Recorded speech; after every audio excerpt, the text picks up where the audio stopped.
Në këtë pjesë të emisionit është bashkuar me mua Olsi Yazegji, studiues, pedagog, profesor në universitet në Malajzi. Përshëndetje Olsi. Përshëndetje, selam aleikum, mirë se vijë. Aleikum selam. Olsi, situata në lindjen e mesme sa vjen edhe po tensionohet, kemi avion amerikan B-2 që spostohen dhe vinë në bazën Diego Garcia në Oqeanin Indian, plus kemi zhvendosje të raketave iraniane pran kufirit me Izraelin, raketa me rrezet gjatë. Ndërkohë kemi komentatorë që thonë që një nga arsyet më të rëndësishme, madje Jerusalem Post nëse citoj, një nga arsyet më të rëndësishme të vizitës së Netanyahut në Shtetet Bashkuara të Amerikës ka qenë problemi i Iranit. Kemi reagime pra gjatë kësaj periudhe, nesër kemi edhe takimin që do ndodh midis përfaqësuesve të Iranit dhe Shtetet Bashkuara të Amerikës për sa i përket programit bërthamor që pritet të diskutohet, sepse Trump ka deklaruar se nëse Irani nuk heqë dorë nga kjo, ne do ta sulmojmë. Si e lexon të gjithë këtë, le të themi, retorik dhe fokusim të Shtetet Bashkuara të Amerikës tashmë në situatën në raportet me Iranin? Tani, administrata e presidentit Trump, ndryshe nga çfarë ajo premtoi gjatë zgjedhjeve në Amerikë, ku Trumpi i deklaroi publikut amerikan që ai do vinte America First apo Amerika të parën, sigur po tregon që edhe Trumpi, ashtu sikur edhe presidentët e tjerë amerikan, janë Izraeli First apo ndjekin diktatin që i vjen nga Izraeli. Ne patëm vizitën e kryeministrit izraelit Benjamin Netanyahu, i cili shkoi për herë të dytë brenda pak javësh në Shtëpinë e Bardhë dhe u takua me presidentin Trump. Dhe sikur tregojnë edhe mediat izraelite, por edhe amerikane, arsyeja pse Netanyahu shkoi dhe u takua përsëri me Trumpin, nuk ka të bëjë fare me tarifat. Trumpi ndër tjera pretendoi që do t'i vinte tarifa prodhimeve izraelite, sikur i ka vënë gjithë botës, por sikur tregon gazeta Jerusalem Post, arsyeja pse Benjamin Netanyahu shkoi në Shtëpinë e Bardhë të takohet me Trumpin, ka të bëjë me programin nuklear iranian. Për personat që ndoqën atë dalje të shkurtër në media, por që nuk u bë konferencë për shtyp, të Trumpit edhe Netanyahut, ndër të tjera Netanyahu përmendi në sy të Trumpit dhe përpara gazetarëve që ai kërkon që të ketë atë që quhet si solucioni libian për Iran. Çfarë është solucioni libian? Për personat që mbajnë mend historinë, në vitin 2003, në dhjetor të 2003-shit, pasi amerikanët arritën që të shkatrojnë regjimin e Saddam Husseinit dhe kapën Saddam Husseinin, pak ditë më mbrapa, Muammar al-Gaddafi, drejtuesi i xhamaharijes arabe libiane, i ekspozoi dhe i dorëzoi pak a shumë amerikanëve programin sekret nuklear që Libia kishte zhvilluar me ndihmën e shkencëtarit pakistanez Ayub Khan, dhe Gaddafi shpresonte dhe u bë aq naiv sa që të besonte se amerikanët donin nga arabët vetëm armët e shkatrimit në masë, dhe në momentin që arabët do t'i jepnin amerikanëve armët e shkatrimit në masë, ata do t'i linin që të jetonin në paqe. Por tamam si ajo fabula që ne kemi pat parë në kohën e komunizmit me ujkun edhe me kaun, ku ujku i thot kaut pa brirë ti e mbret, pa brirë je pasha, çfarë synonin Amerikanët dhe zionistët me çarmatosjen e Libisë. Ishte hapi I parë është çarmatosja e arabëve dhe hapi I dytë ajo që I ndodhi Muammar al-Gaddafit 8 vite pasi ai e çarmatosi Libinë. Në vitin 2011, CIA lëshoi atë që njihet si luftën civile në Libi, ku avionët e NATO-s së bashku me inteligjencën perëndimore dhe me grupet tekfire vehabiste e dogjën Sirinë dhe vranë Muammar al-Gaddafin. Dhe Netanyahu, me sa kuptohet edhe nga deklarata që ai bëri në prezencën e Donald Trumpit, ai kërkon një skenar libian për Iranin. Domethënë, Netanyahu dhe lobi zionist izraelit është duke e nxitur administratën e presidentit Trump, I cili ka kërcënuar me luftë nukleare, me bombardim nuklear të Iranit, nëse Irani nuk I dorëzon amerikanëve programin e tij nuklear, por në një letër urdhëron. Po, domethënë, skenar libian do të thotë vetëm rrëzimi I qeverisë apo ta shoqëruarit regjim në Iran, apo jo? Nuk kupton pushtim të Iranit. Tani, skenari libian kupton dy gjëra. Hapi I parë është çarmatosja e Iranit, të njëjtën gjë që amerikanët I bën Libisë së Muammar al-Gaddafit, dhënia e disa karrotave iranianëve, sikur I dhanë edhe libianëve, dhe në momentin që iranianët do të jenë çarmatosur, sikur u çarmatos Libia, më pas do të vijë ajo që njihet si regime change apo ndryshimi I regjimit.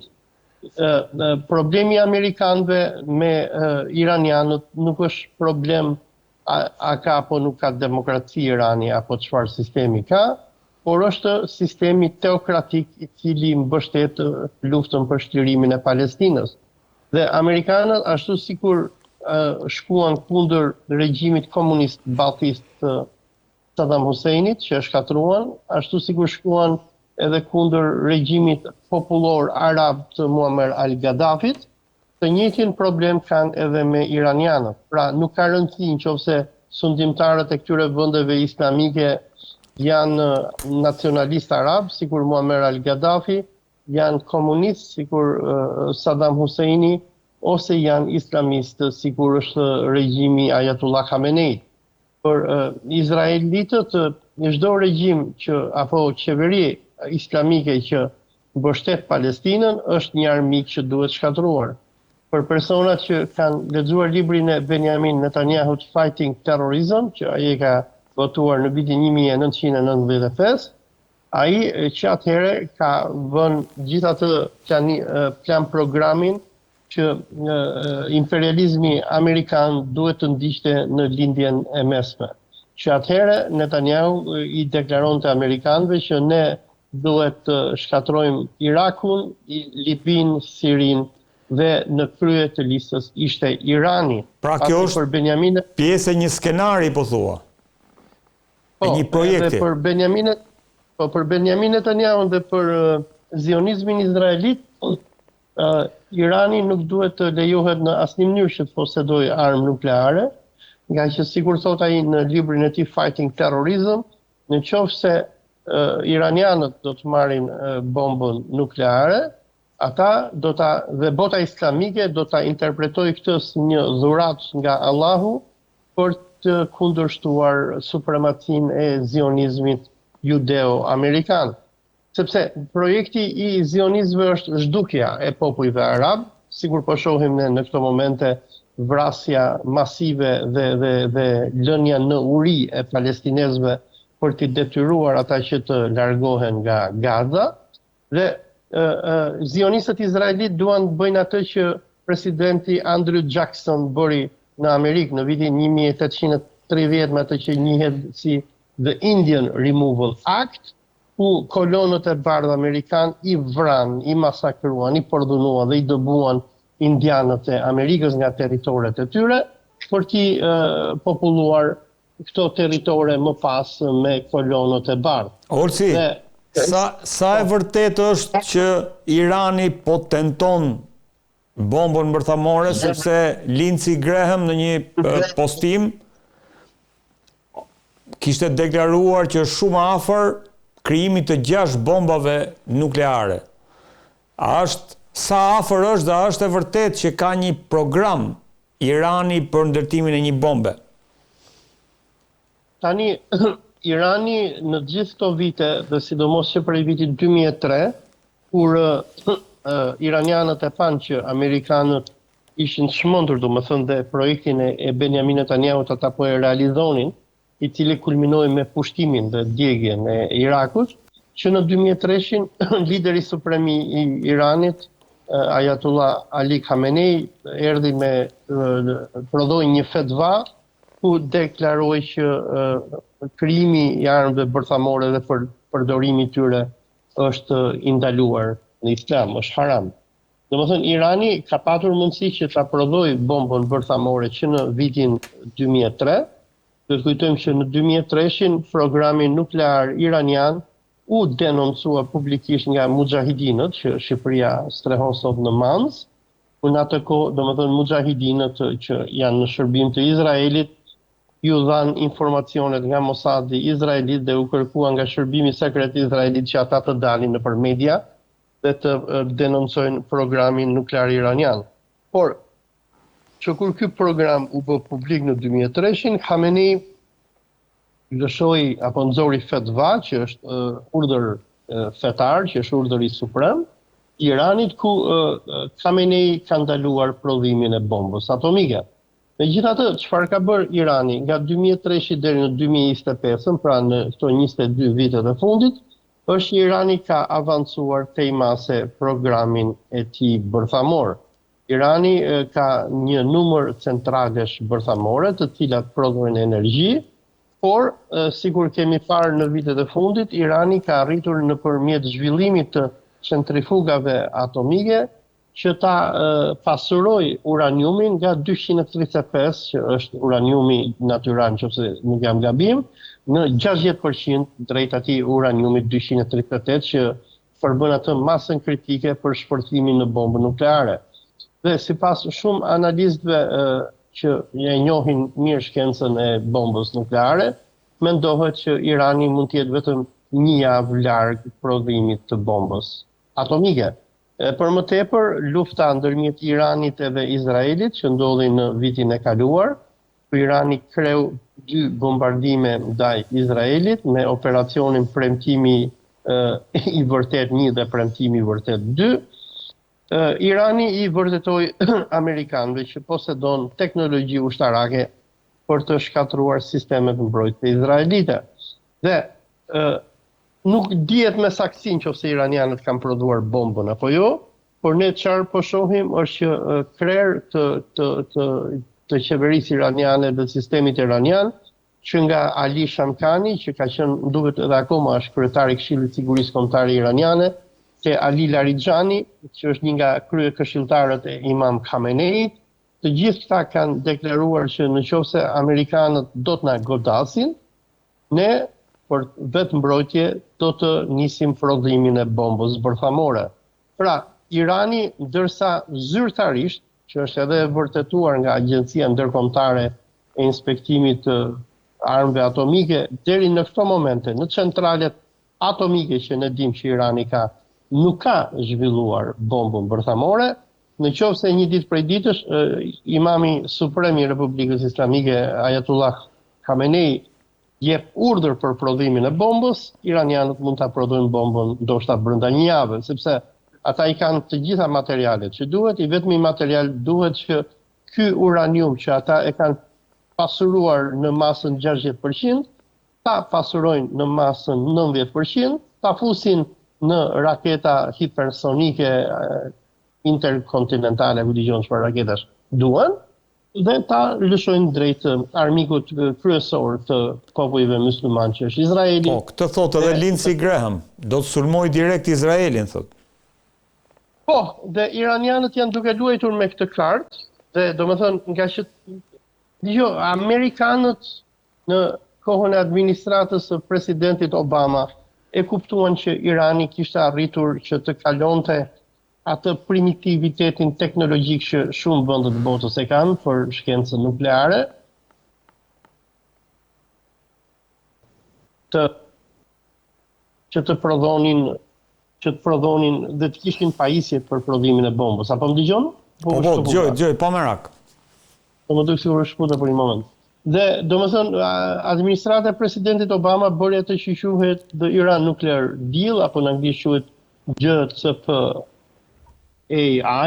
që joint arroba termin e plot, ku amerikanët me iranianët erdhën në një kompromis që amerikanët do të hiqnin sanksionet që po e shkatrojnë ekonominë iraniane. Në Iran është krizë e papar, dhe në shkëmbim iranianët pranuan që të linin Agjencinë Ndërkombëtare të Kontrollit Nuklear, që të instalonte kamera në centralet atomike iraniane, dhe iranianët u zotuan që ata nuk do prodhonin uranium përtej atij që atyre i duhej për të prodhuar energji që pasurohet deri në 20%. Po çfarë ndodhi është se me ardhjen e presidentit Trump si presidenti i Amerikës në 2017, çfarë ai bëri? Ai e nxori akti i parë që ai mori në nxitjen e Izraelit dhe Netanyahut, është e tërhoqë Amerikën nga kjo marrëveshje nukleare me Iranin, dhe iranianët u përgjigjen duke vazhduar pasurimin e uraniumit përtej qëllimeve industriale për prodhimin e energjisë, që është uraniumi i pasuruar me 20%, dhe ata kanë arritur që ta pasurojnë uraniumin deri në 60%. Domethënë, është një lloj loje që bën Irani me zionizmin amerikan, ku i thotë që neve kemi teknologjinë, ne kemi uraniumin, ne kemi atë që quhet know-how, dijen për të prodhuar bombën atomike, dhe i thonë amerikanëve tani kemi dy opsione. Ose ne do vazhdojmë që do pasurojmë uraniumin, dhe do të jemi vetëm pak ditë larg prodhimit të bombës atomike, ose ju do të na hiqni sanksionet dhe do na lejoni që të marrim frymë të lirë. Presidenti Obama ra dakord dhe pati një farë detente, apo një farë, domethënë, paqe të përkohshme ndërmjet iranianëve dhe amerikanëve, por presidenti Trump, si psikopat që është, njëri me meta mendore dhe si zar i zionizmit ndërkombëtar, e shkatroi marrëveshjen nukleare, dhe tani në këto momente Trumpi po kërkon që të ribëjë një marrëveshje nukleare. Domethënë në këto momente më duket nesër, nëse jam që sot më duket, në Oman delegacion iranian dhe amerikan kanë shkuar, por ata po bisedojnë, janë duke biseduar me njëri tjetrin për të zgjidhur problemin e programit bërthamor iranian. Ku Trumpi problemi është i qartë. Trumpi ka thënë hapur, nëse nuk të riqet nga programi, ne sulmojmë olës. Po, biles edhe në një letër që i çovi përpara pak ditësh Ayatollah Khameneit, liderit suprem të Iranit nëpërmjet Omanit, ai e kishte ofenduar Imam Khamenei dhe edhe kishte kërcënuar me bombardim nuklear. Iranianët i thanë, "Ok, neve nuk përgjigjemi." Pasi iranianët e refuzuan letrën e parë të Trumpit, Trumpi ka çuar këshilltarin e tij Witkoff, ja rrova se si ka emrin e plot ai, Witkoff. James Witkoff. Urdhra? James Witkoff. Po, ka çuar Witkoffin në Oman për të vazhduar bisedimet me iranianët. Tani Witkoff është në Rusi, po. Witkoff e ka emrin Steve Witkoff. Po. Dhe domethënë ky Steve Witkoff është qifut, është ndërtues si punë e Trumpit. Dhe Trumpi e përdor si të dërguar në ti në Rusi, Ukrainë dhe në Iran. Është njeriu që Trumpi beson më shumë në administratën e tij. Dhe në letrën e parë që Trumpi i dërgoi Khameneit dhe që ata iranianët thjesht e refuzuan, ishte që Trumpi kërkonte iranianëve që të shkatronin programin e tyre nuklear, të shkatronin edhe programin e tyre raketor, gjë që iranianët e refuzuan, nga që ajo është vije kuqe për Iranin, dhe iranianët i thanë amerikanëve, "Ok, vazhdojmë lojën, si doni."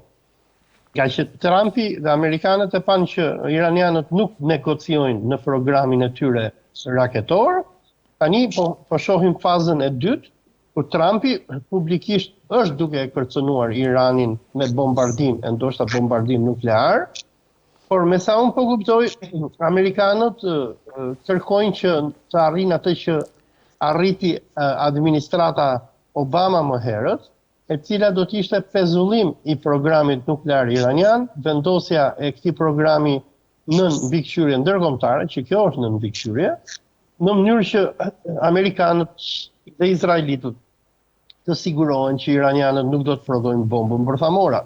Sepse në rast se iranianët do prodhojnë bombën bërthamore, në atë moment do të ndryshoj ekuacioni i pushtetit në lindjen e mesme.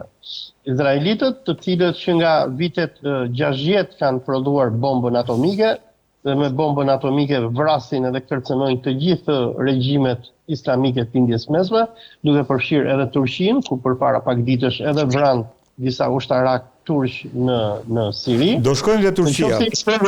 Në qoftë se Irani zhvillon bombën atomike, atëherë do kemi atë balancën e terrorit nuklear, pak a shumë ajo që u arrit në kohën e luftës ftohtë ndërmjet Bashkimit Sovjetik dhe Shteteve të Bashkuara, ku që të dy këto superfuqi nukleare kërcënonin njëri tjetrin me doktrinën e asaj që njihet the mutual assured destruction, apo shkatrim i sigurt i përbashkët, dhe si pasojë e kësaj ne pam atë paqe që zjati nga viti 1945 deri me rënien e Bashkimit Sovjetik, ku as amerikanët, as sovjetikët nuk guxonin që të hynin në luftë të hapur kundër njëri tjetrit, pasi e dinin që një luftë e hapur kundër njëri tjetrit do të thoshte shkatrimin e të dy palëve.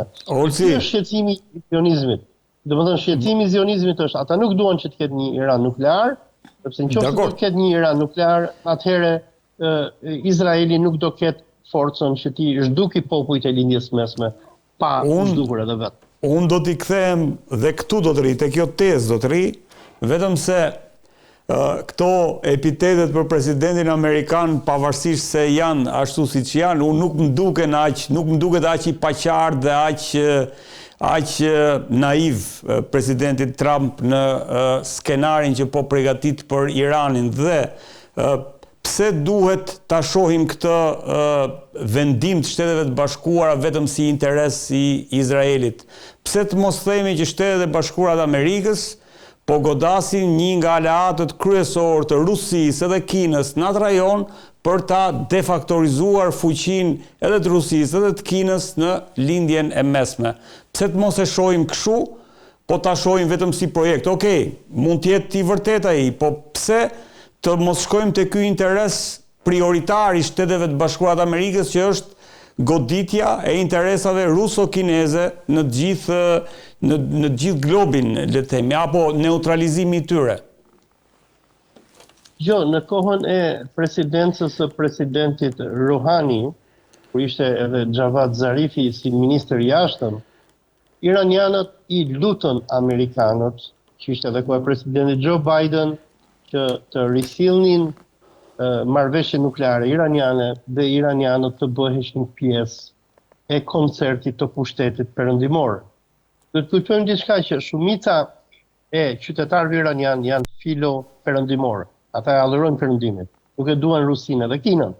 Dhe në Iran kemi demokraci. Kjo qeveria që është e sotme e Pezeshkianit, që janë tash të quajturit reformator, këta hapur i lutën perëndimit që të bëjmë paqe. Pra, teza që Trumpi do godasi Iranin, pasi në këtë mënyrë ai do godet aleancën ruse-kineze, nuk shndron, ka që kjo qeveri që është sot në Iran, qeveria e Pezeshkianit, i ka lutur amerikanët, i thotë, hajde bëjmë marrëveshje nukleare dhe rindërtojmë marrëdhëniet tona. Pse është gati Irani të shkëputet nga Rusia dhe Kina, po më thua, dhe ti bashkohet Shtetet Bashkuara të Amerikës dhe perëndimit? Po, kjo ndodhi në Iran që në kohën e presidencës së presidentit Khatami, sidomos gjatë presidencave të presidentit Rouhani, iranianët donin që të kishin marrëdhënie të mira me amerikanët. Në kohën e presidentit Khatami, kur do kemi edhe një hapje masive të institucioneve fondacioneve edhe në Shqipëri ndër tjera, ambasadave iraniane në përbot, është pjesë e asaj marrëveshjes që bën amerikanët me presidencën e Khatamit, i cili urrehet nga konservatorët në Iran, ai njihet si Gorbaçovi i Iranit, por në atë kohë iranianët adoptuan atë konceptin e dialogut së qytetërimeve e tjerë ku president Khatami, por edhe ish presidenti Hashemi Rafsanjani shkuan vizituan Amerikën. Domethënë, ishte një kohë paqeje dhe bashkëpunimi ndërmjet Iranit dhe Perëndimit. Por çka ka ndodhur është që, sidomos me presidentin Trump në 2017, amerikanët i kanë detyruar iranianët që të hidhen në krahun e kinezëve dhe të rusëve. Historikisht, iranianët nuk kanë patur marrëdhënie miqësore me Rusin. Rusia është fuqia imperiale më kërcënuese në historinë e Iranit, i ka marrë Iranit Kaukazin, vende sikur Gjeorgjia, Armenia, Azerbajxhani etj. Dhe kur u bë revolucioni islamik në Iran, në kohën e presidentit Jimmy Carter, një nga arsyet pse amerikanët lejuan Ayatollah Khomeinin që merrte avionin nga Parisi dhe shkonte në Teheran, sikur tregon edhe Reza Pahlavi, që është djali i shahut të fundit Mohamed Reza Pahlavi, është që në atë kohë për presidencën Carter ishte më mirë që në Teheran të shkonte Khamenei, sesa ta merrnin pushtetin mujahidinët iranian që janë në Shqipëri dhe partia Tudeh, e cila do ta kthente Iranin në një republikë sovjetike komuniste. Por kuptohet që Khomeini si një revolucionarist islamist që ishte, duke marrë linjën e vllazërisë muslimane të Said Kutubit, të Hasan al-Bannës dhe të Khalid Islambulit, do të i bashkohet këtij frontit dhe Irani do kthehet pak a shumë në Moskën e islamizmit ndërkombëtar për rezistencë për çlirimin e Palestinës. Por çfarë do ndodhi është që me rënien e Bashkimit Sovjetik dhe pasi vdes Khomeini dhe kur pushtetin në Iran president bëhet Rafsanjani etj, do ketë një hapje masive të Iranit me perëndimin dhe marrëdhëniet ishin shumë të mira. Arsye pse ne kemi patur ambasadë iraniane në Shqipëri, fondacione etj dhe amerikanët nuk thonin gjë, derisa në 2018 dhe 2022 e urdhëruan Ramën që mbylli ambasadën iraniane dhe të akuzoi në mënyrë të rreme falso Iranin për sulmet kibernetike. Arsyeja është sepse ka ndodhur ndryshim në politikën amerikane. Trumpi ndjek linjën e zionizmit revizionist. Dhe ky zionizmi revizionist nuk kërkon paqe në fqinjet e tij arab, kërkon vetëm luftë. Dhe domethënë çdo gjë që bëhet për dikë që do ta kuptoj linjën e mesme, duhet të lexoj librin e Netanyahut Fighting Terrorism, viti 1995. Sepse aty Netanyahu vendos gjithë planimetrin që duhet të ndjeki Amerika dhe zionizmi kundër regjimeve arabe. Ne duhet kujtojmë diçka. Në vitin 2003, pasi amerikanët kapin Saddam Husseinin dhe e vrasin më vonë, Muammar al-Gaddafi, që ishte sponsori kryesor i grupeve revolucionare në botë, që nga Abu Sayyafi në Filipinë deri të Irish Republican Army në Irland, nga Nelson Mandela dhe deri te Fronti për çlirimin e Palestinës, në 2003 Gaddafi u dorëzua. I tha amerikanëve, shive, unë po ju jap juve programin tim nuklear, i dha programin e tij raketor, shkatëroi raketat. Sepse nga që në atë kohë ai negocioi me Tony Blairin edhe kush ishte presidenti me Obamën, i tha neve po çarmatosemi në mënyrë totale, nuk do kemi raketa. Përfundoi Libian vetëm me Kalashnikov, por na hiqni atë konotacionin si shtet sponsor i terrorizmit dhe Gaddafi donte ta kthente veten e tij në një farë Mohammed bin Salman apo Mohammed bin Zayed, dhe për ata që e kanë ndjekur Gaddafin nga 2003 deri në 2010, Gaddafi u kthye në një nën Tereza pamirës në përbot, shkonte në Rom, shkonte në Paris, merrte ato çadrat e tij, rrethoi nga ato femrat beduine që thoshte ja këto janë që më mbrojnë mua, takonte prostituta nëpër rrugët e Parisit edhe të Romës, u jepte atyre Kuran, i merrte ato. Domethënë Libia u kthye në një vend paqe. Por, edhe pse u kthye në një vend paqe, zionistët nuk e falën kurrë dhe në 2011 e shkatëruan. Pra, problemi është në këtë rrymën ekstreme të zionizmit që përfaqësohet nga partia Likud, të cilët nuk duan që këto vendet islamike arabe. Po dhe Irani nuk do të ketë aleancë me SBA-t që janë protektorët më të mëdhenj të Izraelit që po bën atë që po bën Gaza. Kështu që nuk është se palët janë në pozicione që Irani po i lutet Shteteve të Bashkuara. Irani ka i pozicion të qartë. Po gjithsesi, Olc. Më fal, Irani vetëm ta seroj këtë gjë. Irani domethënë nuk ka problem me Shtetet e Bashkuara të Amerikës. Irani ka problem me gjenocidin izraelit. Nëse do vizitosh faqen zyrtare të Imamit Suprem të Iranit, Khamenei.ir, kush është slogani i tij? Slogani iranianëve është rezistencë deri në referendum. Domethënë, ata thonë që kush është qëndrimi zyrtar i iranianëve për çështjen izraelito-palestineze? Ata thonë që palestinezët kanë të drejtë që të rezistojnë deri në momentin që Izraeli do kthehet në demokraci dhe do bëhet një referendum ku do vendoset natyra e këtij shteti. Domethënë iranianët nuk kanë problem edhe nëse krijohet ajo që Gaddafi quante Izratin, një bashkim i Izraelit me Palestinën, krijimi një shteti demokratik ndërmjet dy vendeve. Por në kushtet kur regjimi likudnik i Benjamin Netanyahu do që ti eksterminojë arabët, Irani nuk ka opsion tjetër për të mbështetjen. Olsi, me që mësolle tek shteti palestinez, Macron është shprehur, domethënë se brenda disa muajve do ta njohë shtetin palestinez.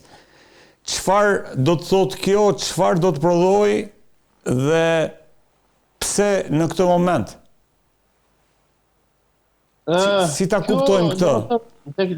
Deklarata e presidentit Macron dhe Francës për njohjen e shtetit palestinez është një përpjekje e dëshpëruar e Francës dhe e evropianëve për t'i bërë një farë presioni administratës së Trumpit, presion që nuk punon, dhe izraelite, ku francezët duan pak a shumë që t'i tregojnë izraelitëve që projekti i Netanyahut dhe i Trumpit për deportimin masiv, për pastrimin etnik të Gazës, deportimin dhe zhdukjen e 2 milion njerëzve, është i papranueshëm për evropianët dhe ne do ta njohim Palestinën.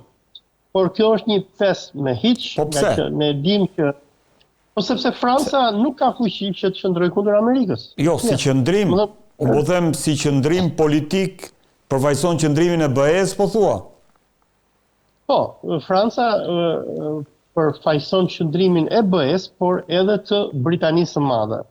E kam treguar më duket në këtë program apo diku tjetër që në këto momente ne po kemi dy bloqe luftarake sot në botë. I pari është bloku franco-anglez, të cilët duan luftë kundër Rusisë dhe rezistencë në Ukrainë. Kurse në anën tjetër kemi këtë boshtin e Trumpit dhe të Netanyahut, ku Trumpi pothuajse është një agent rus, domethënë ai do që të bëjë paqe me Rusinë, nga që për atë dhe për zionistët në këto momente nuk i intereson lufta në Ukrainë, por projekti i Trumpit dhe i Netanyahut është eksterminimi i arabëve, zhdukja e arabëve dhe krijimi e atij Izraelit të madh. Por ky lloj projekti shkon përkundër interesave të Evropës së Bashkuar, nga që dëbimi 2 milion palestinezëve do të destabilizojë të gjithë lindjen e mesme, do destabilizojë Jordaninë, do destabilizojë Egjiptin dhe do ta bëjë edhe më të rënduar situatën në Siri, ku Siria që nga nëntori apo dhjetori i vitit 2024 është në gjendje lufte civile. Dhe kjo çfarë do të thotë? Do të thotë më shumë refugjat që do shkojnë drejt Evropës, stabilitet, terrorizëm, pirateri, dhe do të jetë Evropa që do të paguajë Heraçin. Domethënë evropianët duan, ashtu sikur iranianët, duan që të krijohet një shtet palestinez, një shtet palestinez i çarmatosur, por ku të paktën këta njerëz do të jetojnë dhe do të marrin frymë. Dhe nëse nuk jam gabim, deklarata e presidentit Macron është bërë gjatë vizitës që ai pati në Egjipt me presidentin Abdel Fattah el-Sisi, ku pak a shumë Franca ka marrë anën e Egjiptit, ku Egjipti është vendi arab më i shqetësuar nga ajo që po ndodh në Palestinë, nga që sikur e kemi theksuar edhe në emisione të tjera, plani i Trumpit dhe i Netanyahut është që t'i dëboj palestinezët nga rripi i Gazës dhe t'i hedhë ata për në Egjipt në shkretëtirën e Sinait. Që do të thotë stabilizim të Egjiptit, mund të kemi edhe rozim të qeverisë egjiptiane. Olsi, e fundit për sot nuk e di si e ke kohën, po Netanyahu shkoi në shtëpinë e bardhë, takoi Donald Trumpin, u diskutua për Iranin, por njëkohësisht nëse nuk të besoj që syri jote ka kapur edhe diskutimin për sa i përket Erdoganit. Si e lexon këtë qëndrim të Donald Trump për presidentin Erdogan dhe çfarë do të prodhoj kjo gjë? Pra për të parashtruar atë që dua të them për ata që po na dëgjojnë është që Turqia po merr një nga bazat më të rëndësishme në Siri, për cilën Izraeli nuk është dakord sepse mendohet që Turqia aty do vendosë raketat, sistemin antiraketor rus S-400. Ndërkohë sërish Netanyahu i ka kërkuar Trumpit që të bllokojë blerjen e avionëve F-35 nga Erdogani, për shkak se kjo pastaj do ta ndryshonte sërish ekuacionin në atë rajon aty ku jemi. Dua të kuptoj si e shikon pozicionin e Turqisë, thash, në raport me Shtetet e Bashkuara të Amerikës, nisur nga deklaratat e Donald Trump. Për personat që ndoqën deklaratat e Donald Trumpit në prezencën e Netanyahut, Trumpi mbrojti Turqinë edhe Erdoganin. Në ato deklarat, Trumpi i tha Netanyahut që unë i kam marrëdhëniet e mira me Erdoganin, Erdogani më dëgjon mua, ne kur kishim atë, kishte një pastor që e kishte arrestuar, evangelist që e kishte arrestuar Turqia për spionazh në presidencën e parë të Trumpit, dhe Amerikanët duke i vendosur sanksione totale Turqisë e detyruan Erdoganin që të dorëzohet përpara amerikanëve dhe ta lëshoj pastorin. Dhe Trumpi e përmendi këtë në prezencën e Netanyahut dhe tha që Erdogani është djalë i mirë dhe i ka mirë punët me atë dhe më dëgjon mua. Tani, ku është problemi këtu? Si mund ta lexojmë deklaratën e Trumpit? Shumë e thjeshtë. E para, turqit me amerikanët shkatruan armikun më të madh të Izraelit pas arab, domethënë, pas Egjiptit, që është Siria, duke dërguar terroristët e Jabhat al-Nusrës që të sulmojnë Sirinë dhe të rrozojnë nga pushteti Bashar al-Assadi në datën 8 dhjetor të vitit 2000. Olsi? Po, këtu jam. Okej. Vazhdo, jo, vetëm shkëputet pamja, u shkëput pame, po jo zëri. Nuk e di pse. Pa merak. Okej. Dhe dua të them me atë që bëri Turqia për amerikanët dhe Izraelin në datën 8 dhjetor 2024 është një nga fitoret më të mëdha në historinë e zionizmit izraelit. E para, e dyta është që në këto momente mbrëm po dëgjoja një bisedë ndërmjet një ish analistit të CIA Scott Ritter dhe profesor Mohamed Morandit, ku Morandi ndër të tjera tregoi që në këto momente amerikanët dhe ushtria turke janë duke bërë plane për të sulmuar ushtarakisht Iranin. Dhe ajo që tha Trumpi në prezencën e Netanyahut, që tha Netanyahut ti rriur se Erdogani punon për neve, është pak a shumë vërteton atë që ne kemi thënë prej muajsh tashmë, që ajo që bëri Turqia në Siri, duke rrëzuar Asadin, ishte një bashkëpunim me Amerikanët, ku Turqit bën pazar me Amerikanët. I thanë Amerikanëve, ne do vrasim për juve rezistencën iraniano-palestineze, me kush që ne të kontrollojmë kurdët. Ky ishte pazari. Tani, ku është problemi ndërmjet Netanyahut dhe Izraelit dhe Turqisë? Përpara 4 ditësh, Izraeli bombardoi atë bazën e Palmirës në Siri, ku turqit kishin dërguar dron edhe teknologji ushtarake. Në këtë bombardim u vran disa oficer turq dhe Turqia nuk bëri asgjë. Çfarë Turqia bëri është që më duket më shumë se 4 ditë, ndoshta përpara një jave. Çfarë Turqia bëri është që ministri i saj i jashtëm Hakan Fidani kontaktoi me izraelitët dhe i tha, dëgjoni, tha, mos ta vrisni, tha, kur jemi në Siri, po hajde bëjmë një marrëveshje që mos ta vrasim njëri tjetrin. Dhe sikur ka treguar gazeta Jerusalem Post në ditët e fundit, Izraeli me Sirin ka ndërtuar një komitet për koordinimin e bazave ushtarake në Siri. Domethënë ishte një shkrim shumë interesant edhe nga Al Mayadin, është një gazetë që botohet në Beirut, e cila i bënte analizë mediave izraelite. Kjo analizë duket është botuar edhe tek gazeta Impact.com, ku ndër tjera mediat izraelite në këtë marrëveshje ndërmjet Izraelit dhe Turqisë e përshkruanin si një Sykes-Picot numër 2.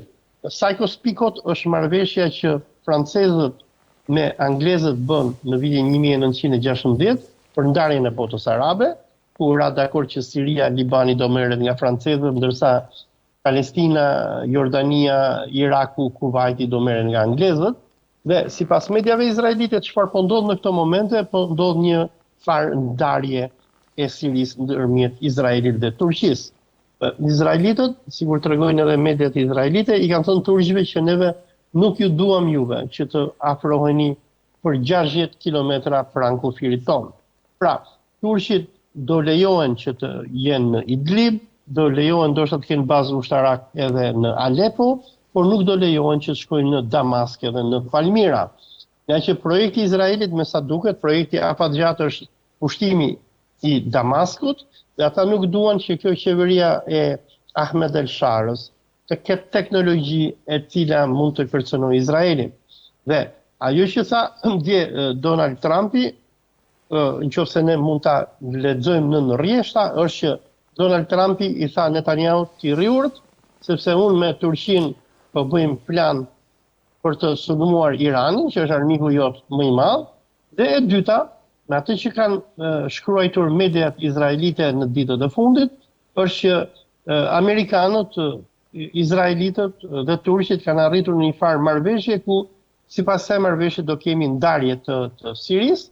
Dhe nëse turqit do t'i afrohen Damaskut, ata do të vriten sikur janë vrarë në ditën vijim, dhe Turqia nuk do bëjë dot asgjë, nga që Turqia nuk hyn dot në luftë me Izraelin, sepse hyrja në luftë me Izraelin do të thotë hyrje në luftë me Amerikën, dhe turqit do ulin kokën dhe do marrin çfarë t'i japin amerikanët, edhe nëse ja japin. Kjo pastaj duhet parë, po ç'ne Olc që u zhvendos nga Riadi në Stamboll dhe kjo është e fundit, domethënë, kështu që kjo bisedimet për sa i përket Rusisë dhe Shtetet Bashkuara të Amerikës, ç'ne Stambolli me këtë rol, le të themi, midis dy palëve cilat po rindajnë fatet e botës? Nuk e di pse, nuk e di arsyen pse u zhvendosën nga Stambolli në Riad, por duhet patur parasysh diçka që në javët e fundit shërbimi inteligjent turk, MIT-i turk, ka nisur arrestime masive të iranianëve që janë në Turqi, me dyshimin që iranianët që janë në Turqi janë duke mbledhur të dhëna informative për bashkëpunimin e amerikanëve me turqit për sulmin kundër Iranit. Ky fakt u përmend mbrëm nga profesor Mohamed Morandi, dhe duhet di me diçka tjetër që me sa kuptohet, biles kush ishte, më duket një nga më duket Marco Rubio është e përmendi që në bisedimet e para që patën rusët me amerikanët në Riyadh për punën e Ukrainës, ndër të tjera u bisedua edhe për punën e Iranit. Me sa unë kuptoj, është që rusët ndoshta kanë rënë dakord që do ta shesin Iranin, biles kur ishte dje, më duket, një nga ministrat rus, më harrova kush ishte ai ministër, po e transmetuan gjithë mediat botërore, kishte deklaruar që edhe kjo dihet domethënë, që në rast të një sulmi nuklear amerikan kundër Iranit, Rusia nuk do të ndërhyjë. Pra, me sa unë po kuptoj, po ka një pazar të madh ndërmjet rusëve dhe amerikanëve për ndarjen e botës, ndërsa amerikanët duan që të lënë Rusin që të arrijë objektivat e saj në Ukrainë dhe të arrijë paqe, dhe në shkëmbim të kësaj, rusët kanë rënë dakord që nuk do ta mbështetsin Iranin në rast të një sulmi. Dhe pyetja jote pse këto bisedime u zhvendosën nga Riyadhi në Stamboll, ndoshta ka të bëjë edhe me koordinimin amerikano-turk për sulmin e ardhshëm kundër Iranit, pasi domethënë sikur dihet edhe në luftën e parë të Gjirit, në luftën e dytë të Gjirit në 2003-shin, sikur edhe Nejmedin Erbakani në atë kohë e denoncoi Erdoganin, rrëzimi i Saddam Huseinit u koordinua nga turqit. Mos ishte bashkëpunimi i qeverisë Erdoganit dhe i Turqisë me amerikanët do kishin patur shumë herë më të vështirë që të rrozonin Saddam Huseinin. Dhe ashtu sikur turqit bashkëpunuan me amerikanët në shkatrimin e Irakut, në shkatrimin e Sirisë, por edhe të Libisë, me sa duket turqit do të bëjnë të njëjtën gjë edhe në rast të një sulmi dhe shkatrimi të Iranit. Holc, të falenderoj shumë që të kisha. Faleminderit nga ju gjithë mirat. Të nderuar të shikuesë, kjo ishte gjithçka kishim përgatitur për ju sonte nga unë Red Varaku, natë e mirë.